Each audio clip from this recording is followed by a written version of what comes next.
नमस्कार, मैं शालिनी और आप देख रहे हैं नेशन न्यूज। आपकी आवाज आई। बढ़ते हैं आज की बड़ी खबर की ओर। क्या बंगाल में कांग्रेस से मिलकर चुनाव लड़ेगी ममता? संजय राउत ने दोनों पार्टियों को दी ये खास सलाह।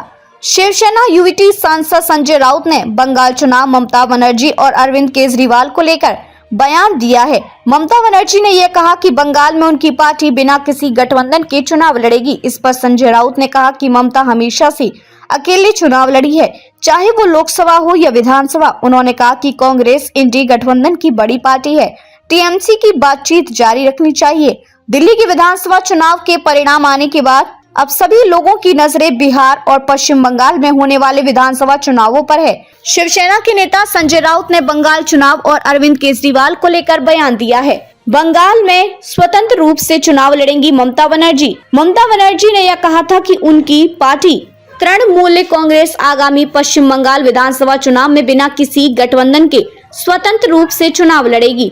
पंजाब की सीएम के इस बयान पर संजय राउत ने कहा कि ममता बनर्जी ने हमेशा से स्वतंत्र रूप से चुनाव लड़ा है, चाहे वो लोकसभा हो या विधानसभा। उन्होंने कहा कि कांग्रेस इंडी गठबंधन का एक बड़ा हिस्सा है, इसलिए ममता बनर्जी को कांग्रेस के साथ हमेशा बातचीत जारी रखनी चाहिए। इसके साथ ही संजय राउत ने अरविंद केजरीवाल द्वारा पंजाब के आप विधायकों को दिल्ली बुलाए जाने पर भी बयान दिया है। चुनावों में पैसों की है बड़ी भूमिका।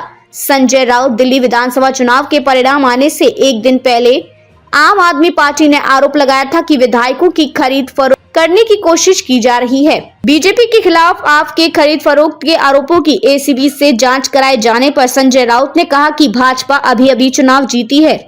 अब तक के लिए बस इतना ही। फिर होगी आपसे मुलाकात। तब तक के लिए नमस्कार और देखते रहिए नेशन न्यूज, आपकी आवाज।